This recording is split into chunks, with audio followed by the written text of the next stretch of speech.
Bonjour chers auditeurs. Avant de commencer, nous voulions parler rapidement de quelque chose d'important. Dans l'épisode d'aujourd'hui, vous remarquerez peut-être une légère différence dans la qualité de l'audio par rapport à notre standard habituel. On aurait pu choisir de ne pas publier cet épisode en raison de ces irrégularités, mais le contenu est tellement bon qu'on n'a pas pu résister à l'envie de le partager avec vous.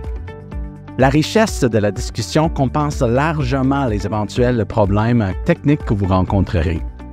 Nous nous excusons pour toute incohérence dans le son et nous tenons à vous assurer que nous nous appliquons constamment à améliorer la qualité de notre production. Merci de votre compréhension et de votre soutien continu. Maintenant, sans plus attendre, plongeons dans l'épisode. Bonjour et bienvenue tout le monde. Mon invité d'aujourd'hui, c'est François Hood, directeur financier et partenaire chez Squeeze Animation Studio, une entreprise d'animation 3D montréalaise. Avant de joindre les rangs de Squeeze en 2014, François travaillait comme banquier dans des grandes institutions financières. Passionné par le domaine de l'animation et croyant fortement au potentiel de Squeeze, il a décidé de quitter les grandes banques et d'embarquer comme un membre de l'équipe Squeeze. Nous diffusons cet épisode depuis chez moi, à Montréal, sur le territoire traditionnel non cédé des Kanien'kehá:ka, le peuple Mohawk. Nous tenons à prendre le temps d'honorer nos communautés autochtones où que nous soyons et nous rappeler notre dette commune envers les premiers peuples du Canada. Bienvenue sur l'émission, François. Merci.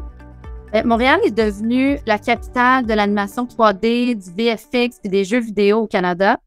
Puis Squeeze semble s'être imposé là, comme une plaque tournante de ces domaines-là.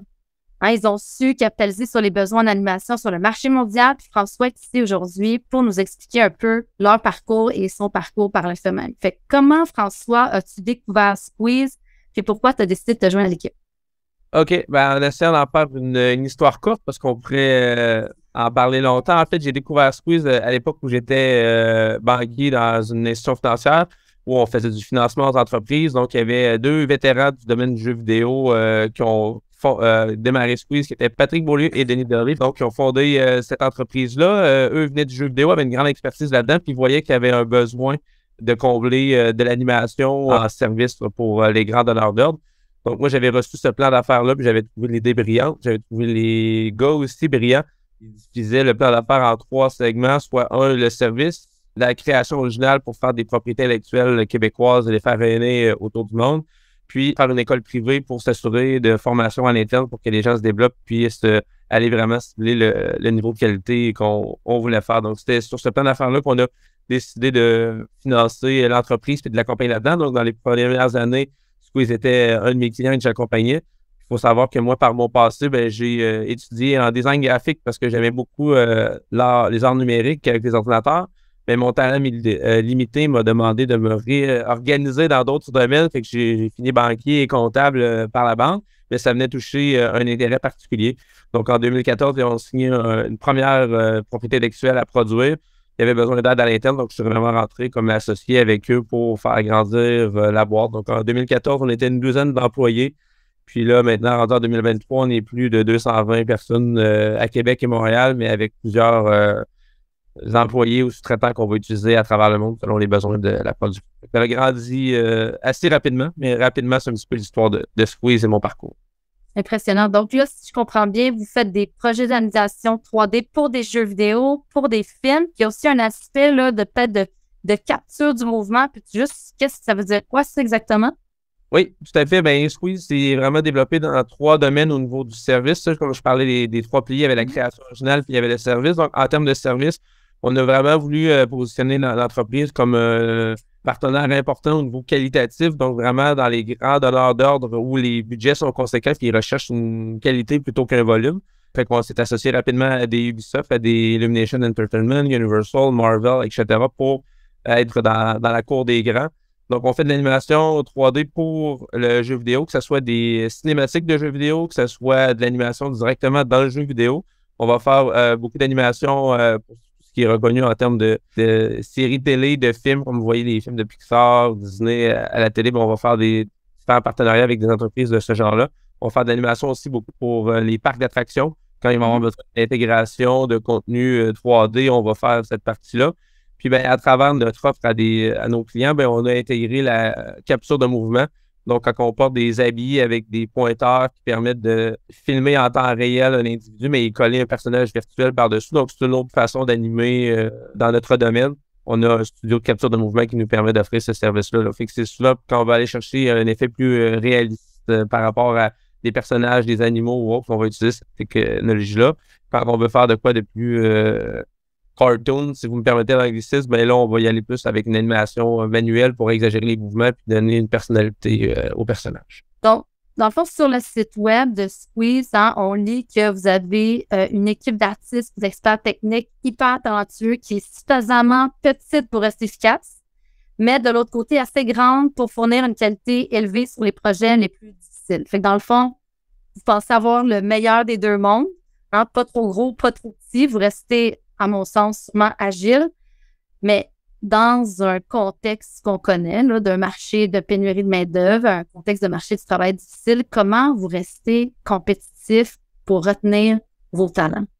Oh, ben c'est un travail de longue haleine, mais on croit que ça se passe au quotidien dans la relation qu'on a avec les gens. Dans notre domaine, on a aussi beaucoup misé sur l'équilibre travail-famille, alors que d'autres studios vont utiliser beaucoup plus l'overtime ou d'autres pratiques pour arriver à leur fin. Nous, on va vraiment tabler le tout sur l'équilibre travail-famille. On essaie aussi d'être sélectif dans les projets qu'on prend pour ne pas mettre de pression sur les artistes. On a une façon aussi de travailler à l'interne qui favorise les gens dans la communication. On essaie d'être très transparent aussi dans notre approche managériale, comme par exemple depuis le tout début du studio jusqu'à encore tantôt à 3 heures, on a ce qu'on appelle le Friday meeting, donc le meeting du vendredi où tous les gens sont invités à se connecter. On va parler des nouvelles personnes qui joignent, s'il y en a qui quittent, pour quelles raisons, il y a une relation une dernière fois, les annonces du studio, les projets qui s'en viennent, l'avancement des projets, les nouvelles à communiquer. Puis toujours à la fin, il y a toujours une ouverture à dire si vous avez des questions, gênez-vous pas. Et que les gens qui veulent prendre la parole peuvent le faire. Ceux qui sont plus gênés peuvent, via un système anonyme, envoyer des questions préalables au meeting qu'on va répondre live. Donc, il y a vraiment une belle franchise où on est dans l'ouverture et la transparence. Fait que ça, je pense que ça sert bien Squeeze à travers le temps. Après ça, pas le succès, mais l'appréciation que les gens en ont, ben, ça va se transposer sur les personnes qui vont venir parce qu'ils n'entendent parler. Ça reste des petits... Ça aide la marque employeur, c'est sûr. Exactement. J'imagine que c'est quand même relativement un petit monde que les gens finissent par se connaître. Oui, justement. Oui, tout à fait. Puis c'est quelque chose qu'on a vécu. Au début, on avait des gens qui avaient été fidèles à nous pendant une certaine période, décidaient d'aller explorer d'autres horizons, faire d'autres choses. Puis on les laissait aller, on leur disait que la porte est toujours ouverte. Puis là, ça arrive de plus en plus. Les gens reviennent après. Hey, j'étais à prendre un autre bagage de connaissances. Je pense que je peux amener d'autres choses à Squeeze. Puis pour nous, c'est valorisant de savoir que les gens ont écouté puis ont intérêt de revenir dans toute la masse d'offres qu'ils ont sur le marché. Et que définitivement, on en est bien compte. Puis quand tu parles de transparence, est-ce que ça va jusqu'à la gestion à livre ouvert? Oui, mais on va se garder un certain détail. On ne parlera pas de chiffres très précis, mais on va être très transparent sur pourquoi tel projet est pris versus un autre. Il y a des projets qui sont très qualitatifs, il y a des projets qui sont un petit peu moins qualitatifs, mais qui sont nécessaires pour occuper les gens. Il y a des projets qui vont être très stimulants au niveau technologique, mais un petit peu moins au niveau qualitatif, fait qu'on essaie d'être transparent le plus possible en disant ce projet-là, il est plus pour cette raison-là, puis on aimerait faire mieux, mais c'est la réalité. Fait qu'on a une belle ouverture là-dessus, puis on a une belle écoute aussi à prendre les enjeux qu'il y a, puis à les transposer en carte d'action pour changer les choses à l'interne. On y va à la vitesse qu'on peut, là, bien évidemment, mais il y a une ouverture là-dessus, puis il y a une proactivité sur les commentaires des gens qui fait qu'on essaie d'améliorer au quotidien ce qu'ils vivent. Donc, une communication en deux sens assez ouverte là, de ce que j'entends. Intéressant. Exact. Donc, la mission de Squeeze est simple, trouver des artistes d'animation pour créer des animations qui, on l'espère, surpassent la compétition, qui surpassent les autres. Squeeze a aidé à placer Montréal sur la carte parmi les marques de renommée mondiale telles que Marvel et Universal, quand même. C'est quand même extraordinaire pour en nommer que quelques-unes. Et l'exportation, de ce que je comprends, a été primordiale à votre succès. Oui, tout à fait. Parle-nous un peu là, de cette démarche-là là, du jour où vous avez décidé, bon, il faut sortir du Québec. Comment vous avez décroché votre premier client? Comment ça s'est passé? Est-ce que ça faisait partie d'une stratégie? Est-ce que vous êtes allé chercher un consultant, un partenaire? Comment ça s'est passé? Ben, ça s'est passé petit à petit, beaucoup avec des efforts de réseautage, avec des contacts du milieu et autres. Quand Denis et Patrick ont parti le studio, ils sont partis avec un contrat en poche là, qui donnait à peu près 9 mois de travail qui venait de leur ancien employeur qui était Ubisoft. donc qui permettait de lancer le tout. Puis là, ben, on devait garnir le carnet de commandes et partir la roue, comme on dit. Mais d'ores et d'abord, quand le plan de match a été fait de partir Squeeze, c'était fait pour aller à l'exportation. Le domaine de l'animation 3D des jeux vidéo est immense, mais de travailler seulement au Québec, c'était insuffisant de penser qu'on pouvait en faire un succès. Fait qu'on se tournait déjà vers les grands secteurs de l'industrie. Puis on sait que tout ce qui est animation 3D touche très, très près au divertissement. Donc tout se passe beaucoup à Los Angeles, à Hollywood. Jeux vidéo, il va en avoir aussi en Californie, à New York, puis aux États-Unis ou en Europe également. Mais on était déjà porté à aller vers l'exportation. Donc, rapidement, c'est des billets d'avion qui se sont pris pour aller faire des tours des premières fois commerciales, se faire accompagner par des groupes comme le Bureau du cinéma et de la télévision du Québec, le BCTQ, que ce soit Québec international, Montréal international, donc plusieurs organismes qui ont fait des premières relations. Mais suite à ça, on rencontre des gens. On connaît des gens dans nos anciens emplois qui nous présentent à d'autres. Fait que bonhomme on garnit notre carnet de contacts, on fait des offres, des appels d'offres, puis on finit par ramasser des contrats. Puis à mesure que le portfolio de créativité se bâtit, ben là, on crée la valeur de la compagnie ou du moins la vision. La réputation aussi. La réputation, effectivement. Mm-hmm. Ça a été toute l'étape du démarchage là, pour trouver finalement les opportunités, pour les rechercher. Puis comment vous avez fait pour, disons, closer votre premier deal en bon français? Oui, ben la chance qu'on a eue, c'est que le premier avec Ubisoft venait de l'ancien employeur de Denis et Patrick, donc connaissait leur capacité, leur force. Quand Denis et Patrick ont parti de l'entreprise, ils ont été chercher cet animateur de talent très fort à Québec qui était connu aussi, fait que ça a permis de mettre en branle, de donner rapidement le sérieux à l'entreprise parce que c'était quand même un contrat avec Ubisoft qui n'était pas un petit joueur, c'était un mandat important d'un gros projet, donc ça allait vraiment parti le bal. Mm-hmm. Ça, c'était de bâtir tranquillement un petit peu le portfolio pour démontrer la qualité qu'on est capable de faire, puis c'est d'être capable de prendre des risques calculés. Si on veut, un des risques qu'on a pris qui a été très payant au final, c'était en 2017, je crois.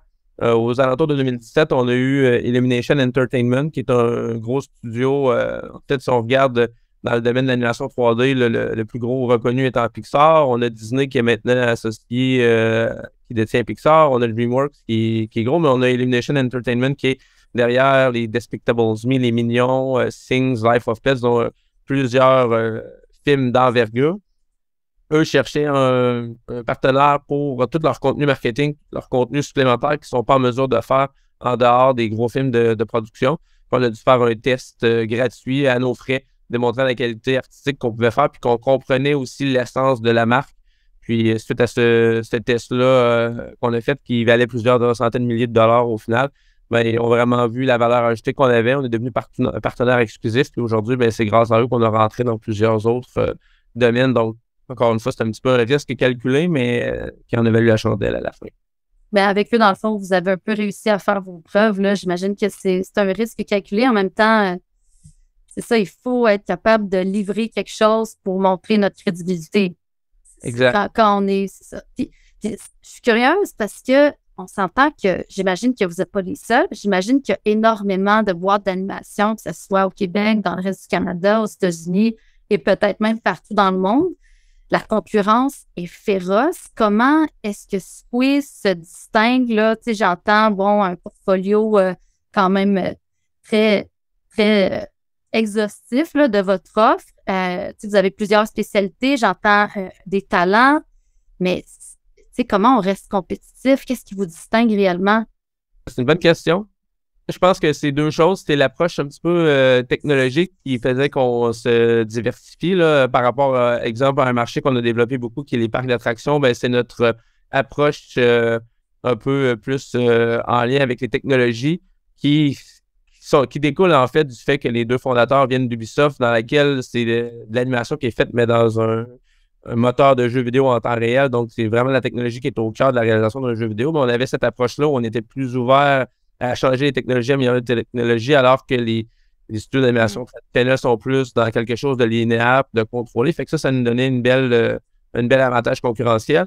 Puis, en dehors de ça aussi, on s'est toujours challengé les trois partenaires ensemble à choisir les projets pour les bonnes raisons. Donc, on avait ce fameux triangle qu'on regardait qui était qualité, finance et valeur ajoutée. Donc, est-ce que c'est un projet qui va nous permettre de mettre le studio de l'avant, est-ce qu'il est assez payant pour le faire, puis est-ce qu'il est réalisable, puis on essaie toujours d'en avoir 3 sur 3, ou du moins 2 sur 3, mais quand on arrivait avec quelque chose qui était hors champ, même si c'était un potentiel financier super intéressant, ben on le laissait passer. Si de l'autre côté, on avait quelque chose qui pouvait nous mettre sur la map, mais qui aurait mis en péril le studio en termes de longévité ou de pérennité, ben on le laissait passer également. Fait que ces choix-là ont fait en sorte que je pense qu'on a réussi à tirer notre carte du jeu, d'offrir ce qu'on est. Puis c'est sûr que par le fait qu'on a toujours voulu compétitionner les meilleurs, puis ben on va dans des budgets conséquents, on recherche la qualité, ça attire ces gens-là, puis ça vient qu'on est souvent les mêmes compétiteurs au final à aller chercher les contrôles. On est quelques studios spécialisés dans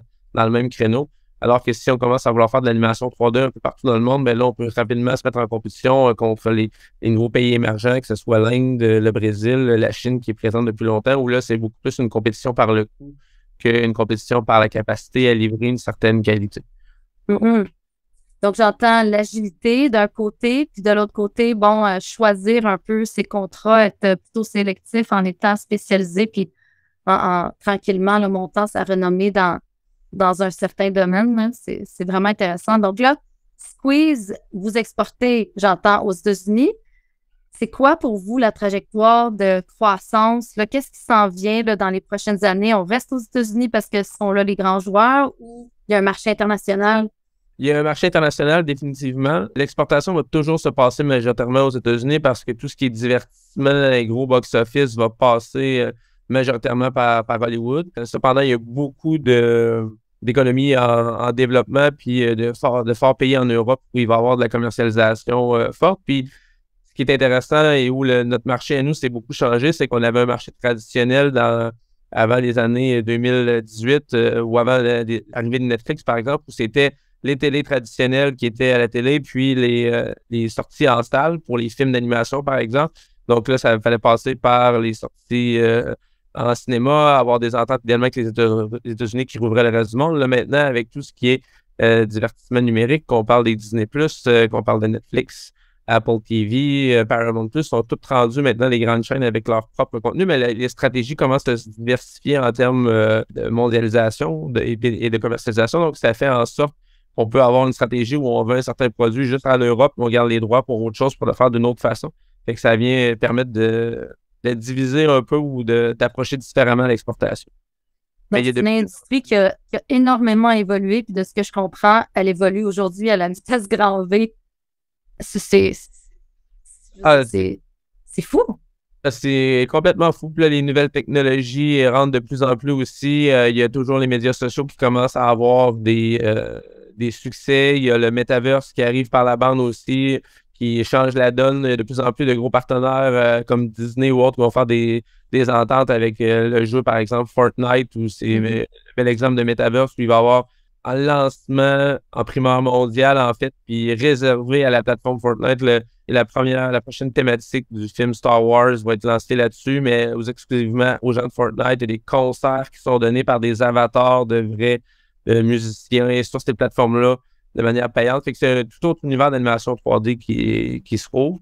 Puis là, les différentes plateformes aussi essaient de se repositionner un petit peu parce que là, dans les dernières années, c'est une course au contenu. Là, maintenant, il y a une certaine spécialisation parce que de créer du contenu, ça coûte cher. Puis on se rend compte aussi qu'en voulant trop en faire, ben, on baisse un peu la qualité du contenu. Là, qui ne s'était pas ramassé sur une plateforme numérique à passer une demi-heure à chercher le prochain contenu à écouter, puis finalement laisser faire parce que c'est trop long. Fait qu'il y a une certaine façon maintenant que les plateformes essaient de revoir leur positionnement. Et j'imagine que ça demande une adaptation de votre côté aussi. Oui, mais ça demande une certaine adaptation, mais ça amène plein d'opportunités quand on est ouvert à la veille stratégique, puis avoir un peu qu'est-ce qui se passe, puis d'être au courant du marché. Donc, définitivement, c'est une opportunité qui peut se transformer en menace si on l'aborde ou pas. Mais oui, on doit se rendre régulièrement à Los Angeles pour comprendre vers où ils s'en vont, aller voir c'est pas un petit peu les tenants et aboutissements, leur plan d'affaires à eux, voir comment on peut s'intégrer là-dedans, mais c'est souvent beaucoup des opportunités qui sont basées sur un timing, si vous me permettez l'expression. Mm-hmm. Des fois, on n'est pas nécessairement en discussion pour quelque chose de précis, puis il y a un besoin qui pop, puis parce qu'on était là dans la semaine dernière, ben là, notre nom revient sur le dessus de la table, puis ça part, puis on peut commencer à créer la relation. faut constamment se réinventer. Hein? L'entrepreneuriat, c'est pas pour les gens qui veulent s'asseoir et regarder leur feu. Hein? Il faut constamment mettre des bûches dedans, nourrir ce feu-là. C'est ce qui rend ça excitant, mais des fois, bon, j'imagine, des fois, ça rend ça, comme tu dis là, toute opportunité peut devenir une menace et son contraire. Fait que j'imagine que c'est ça, au niveau là, tu sais, t'as touché là-dessus au départ, là, quand tu as parlé de ton démarrage. Quand vous avez exporté, là, est-ce que vous avez appartenu à des réseaux? Est-ce que vous avez eu des partenaires commerciaux? Il y a eu, je pense, EDC qui a été un partenaire là, financier pour vous propulser à l'international. Parle-moi un peu là, de qui vous êtes entouré. On a été chanceux quand même. On a eu la chance d'avoir beaucoup de partenaires, autant paragouvernementaux que privés, pour nous aider à grandir. Mais on en a eu vraiment plusieurs, puis ça a vraiment fait toute une différence. On a eu la Ville de Québec en termes de subventions qui nous a accompagnés. On a eu le Paris CNRC qui nous a aussi accompagnés en subvention pour le développement de notre pipeline, la R&D. On a la BDC qui nous a financé pour la croissance. S'assurer qu'on avait un fonds de roulement pour nous projeter aux prochaines étapes. On a Desjardins avec EDC qui s'assurait que les marges de crédit puis que les comptes clients étaient assurés puis qui nous permettaient aussi de grandir et de payer nos gens. On a Développement économique Canada qui nous a accompagnés. On a à l'époque le ministère de l'Économie et de l'Investissement de l'Économie et de l'Exportation qui nous a accompagnés pour nous supporter dans les frais de foire de commercialisation externe. Donc, il y a beaucoup de partenaires qui se sont joints à nous. On a la SODEC Téléfilm aussi au niveau télévisuel qui nous ont aussi supportés à travers différentes foires commerciales.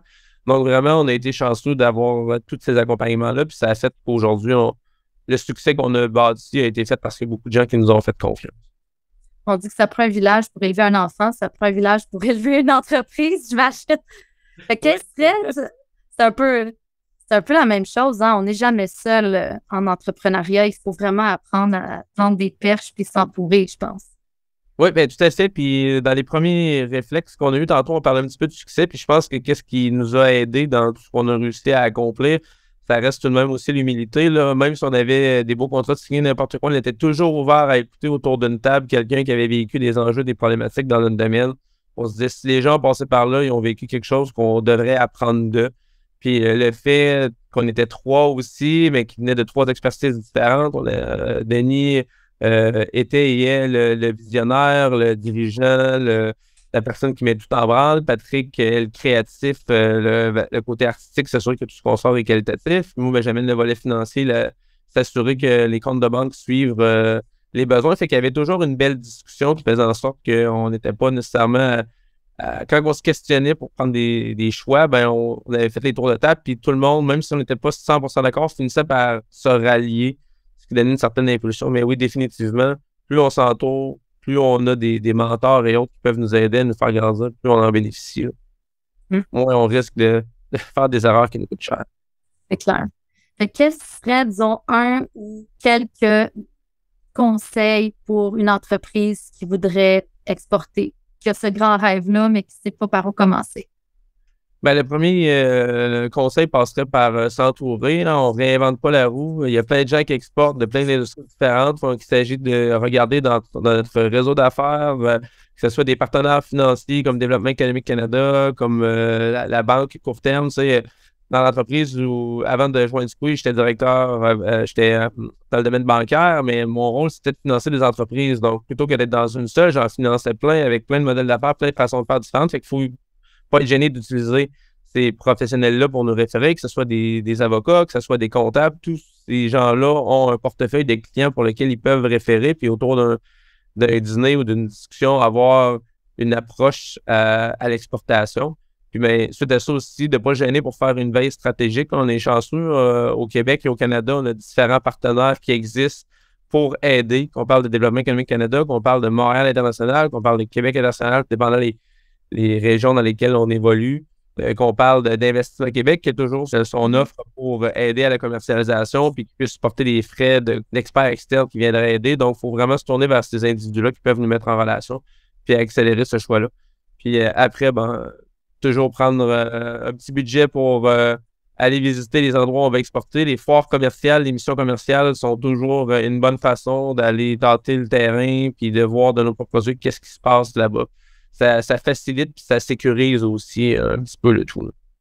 Donc, j'entends bien s'entourer, une veille stratégique, puis aller sur le terrain. Il ne faut pas toujours rester derrière nos ordinateurs. Il faut avoir le courage d'aller voir les gens. Hein? On est humain au bout de la ligne. Hein? Le relationnel, souvent, on l'oublie. Tout à fait.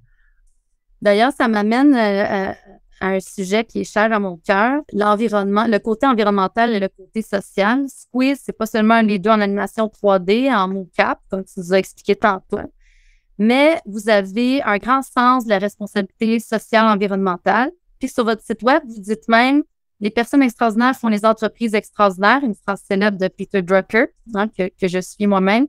Puis vous dites « Quand elles sont immensément talentueuses et heureuses, la magie opère ». Donc, comment Squeeze se situe entre les perspectives de croissance, donc les opportunités commerciales, puis la responsabilité sociale et environnementale? Tu sais, c'est un peu... souvent, il y a comme une tension entre les deux. Où est-ce que vous vous situez? Ben, on se situe vraiment entre les deux, en fait, en ce sens qu'on veut faire une certaine croissance pour assurer une pérennité puis réaliser nos objectifs. Mais on fait partie dans une des... Ben, en fait, si vous allez voir sur le site de l'entreprise, il y a plusieurs valeurs, dont la flexibilité puis l'ouverture d'esprit. Donc, on est toujours à se remettre en question. Puis, c'est pas parce qu'on veut faire de la croissance qu'on veut grandir qu'il faut le faire au détriment de l'environnement. Fait que c'est une conscience qui est toujours présente dans notre prise de décision. On le fait à la hauteur de nos moyens puis avec les initiatives que l'on peut, mais il y a toujours une ouverture à le faire en ce sens-là. Il y a des objectifs qu'on s'est lancés ambitieux d'essayer d'être carboneutre dans les 5-6 prochaines années, puis de faire affaire avec des fournisseurs qui sont aussi carboneutres pour essayer de limiter notre trace environnementale. On bonifie de manière importante à chaque année les avantages sociaux pour s'assurer au niveau santé mentale et autres, les employés sont bien chez nous, sont supportés, puis ils ont tout ce qu'il faut. En termes de gouvernance, ben, on a un conseil d'administration, on fait les choses aussi pour s'assurer qu'on les fait les bonnes raisons, qu'on n'a pas de corruption potentielle aussi dans nos manières de faire et tout. Donc, c'est fait de façon efficiente et éthique. Mais au niveau environnemental, dans l'entreprise dans laquelle on est, c'est beaucoup plus dans l'optimisation que dans enlever de la consommation. On n'est pas un très grand pollueur, on est 100% numérique, donc il n'y a pas de papier. On est dans des environnements où on reste responsable dans ce qu'on utilise. Quand il y a des commandes de lunch qui sont faites où on offre des collations qu'on donner à des organismes de charité. Même chose pour les ordinateurs qui ne sont plus nécessaires pour nous au quotidien parce qu'ils n'ont plus la puissance adéquate, mais on va les recycler pour leur donner une deuxième vie. Fait que c'est cette approche-là complète qu'on essaie d'avoir au quotidien. Puis le prochain volet sur lequel on va s'attaquer est vraiment le volet énergétique. Je ne veux pas, quand on produit de l'animation 3D, on a besoin d'électricité pour tout transformer cet art numérique-là en un produit final. On essaie de tourner le tout le plus possible avec nos partenaires pour réutiliser l'énergie qui est dégagée par cette chaleur-là et tout ça. Puis là, dans le fond, au niveau là, parce que là, j'entends qu'il y a un plan pour devenir carboneutre, ça va passer à travers de la compensation carbone.